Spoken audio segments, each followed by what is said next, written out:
নমস্কার বন্ধুরা, নবদিগন্ত চ্যানেলের পক্ষ থেকে আপনাদের সকলকে জানাই স্বাগতম।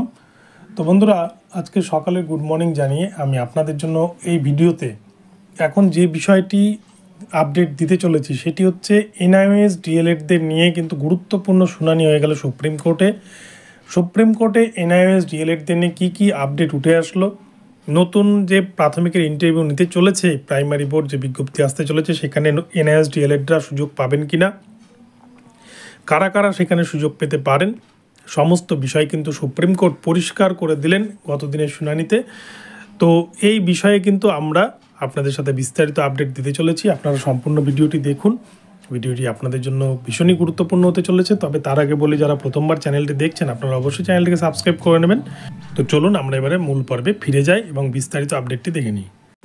তো বন্ধুরা, NIOS DElEd national institute of open schooling থেকে যারা ডিএলএড কোর্স করেছেন 18 মাসের, প্রথমত বলে রাখা ভালো, এই কোর্সটি কিন্তু শুরু হয় 2017 সালে। 2017 সালে যখন 2016 যে রিক্রুটমেন্ট প্রসেস 42,949, সেই রিক্রুটমেন্ট প্রসেস কমপ্লিট করার পর একটা হিউজ পরিমাণ নিয়োগ করে তৃণমূল সরকার, এবং সেক্ষেত্রে প্রায় 32,000 মতো ক্যান্ডিডেট কিন্তু যারা নন ট্রেন্ড হিসেবে তখন চাকরি পেয়ে যায় প্রাইমারিতে।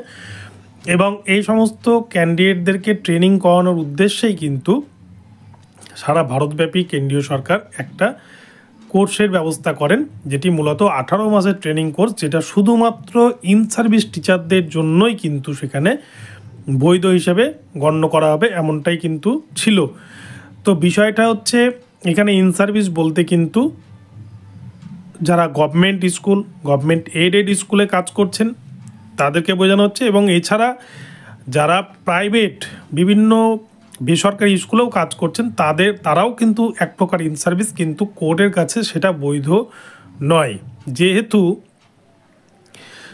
কোর্ট একটাই কথা বলছে যে সরকারের কাছে যদি সেই ডেটা না থাকে বা সরকার যদি ট্রেস করতে না পারে সেই স্কুলে কারা কারা ট্রেনিং করেছে, কারা কারা ইন সার্ভিস রয়েছে, সরকারের কাছে সমস্ত ডেটা, যে তার জয়েনিং ডেট কবে, সে কতদিন কাজ করেছে, তার কতদিনের অভিজ্ঞতা রয়েছে, এই যে বিষয়টা যেহেতু সরকারের কাছে ক্লিয়ার নয়, প্রাইভেট স্কুলের ক্ষেত্রে টিচারদের ডেটা যেহেতু আপলোড করা হয় না বা সরকারের কাছে জমা নেই, সেই জন্য কিন্তু প্রাইভেট স্কুলগুলোর ক্ষেত্রে ইন সার্ভিস হিসেবে ধরা হচ্ছে না। অনলি ফর যারা 2017-21 নভেম্বরের আগে যারা জয়েন করেছে স্কুলে, যারা চাকরিরত অবস্থায় রয়েছেন, তাদের জন্যই কিন্তু এই হচ্ছে NIOS D.El.Ed course, only for 18 months.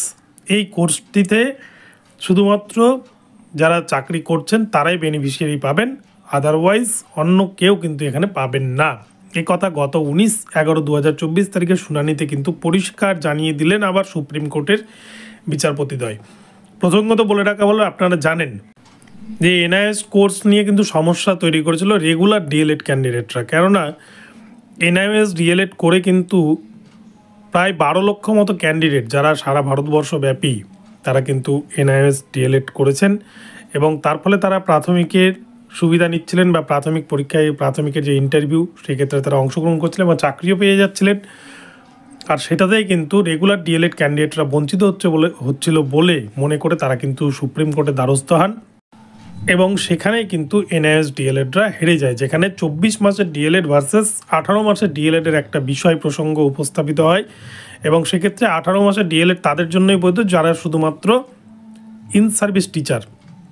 তো আপনাদেরকে এই বিষয়টা বললাম, গত 19/11/2024 তারিখের শুনানিতে কিন্তু পিটিশনারদের লয়ার তিনি কিন্তু ইন সার্ভিস কাদের বোঝাচ্ছে কোর্ট, কাদেরকে বলতে, সেটা কিন্তু পরিষ্কারভাবে যে নিয়েছেন বিচারপতির কাছ থেকে। বিচারপতিরা পরিষ্কার বলে দিয়েছে, যেহেতু গভর্নমেন্ট এডেড এবং গভর্নমেন্ট স্কুলে যে সমস্ত টিচাররা ট্রেনিং করেছেন বা যারা চাকরি করছেন তাদের সমস্ত ডেটা যেহেতু সরকারের কাছে রয়েছে, তাই সরকার তাদেরকে ট্রেস করতে পেরেছে, তাই তারা কিন্তু এখানে ইন সার্ভিসের আওতায় পড়বে। আদারওয়াইজ কোনো প্রাইভেট স্কুলের টিচার যাদের কোনো ডেটা কিন্তু সরকারের কাছে জমা নেই তারা কিন্তু ইন সার্ভিসের আওতায় পড়বে না, এটা কিন্তু পরিষ্কার সুপ্রিম কোর্ট জানিয়ে দিয়েছে। এবং এক্ষেত্রে পরিষ্কার যে কোনো গভর্নমেন্ট স্কুল ছাড়া বা গভর্নমেন্ট এডেড স্কুল ছাড়া আদারওয়াইজ কিন্তু অন্যান্য কেউ এনআইএসের সুবিধা নিতে পারবে না, তিনি যত বছর ধরেই সেই স্কুলে কাজ করুক না কেন, যেহেতু সরকারের কাছে কোনো ডেটা তাদের উল্লেখ নেই। তো এই বিষয়ে কিন্তু পরিষ্কার।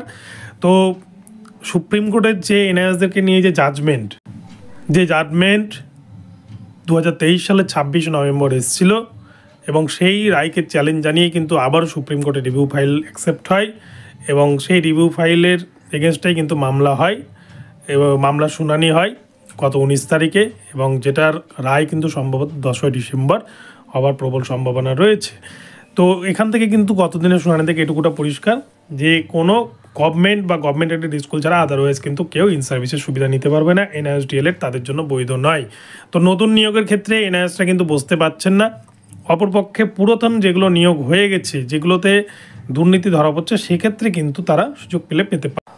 তো বন্ধুরা, এই আপডেটটি আপনাদেরকে জানালাম। আপডেটটি যদি আপনাদের ভালো লাগে অবশ্যই চ্যানেলটিকে সাবস্ক্রাইব করে দেবেন। দেখা হচ্ছে পরবর্তী ভিডিওতে। ধন্যবাদ।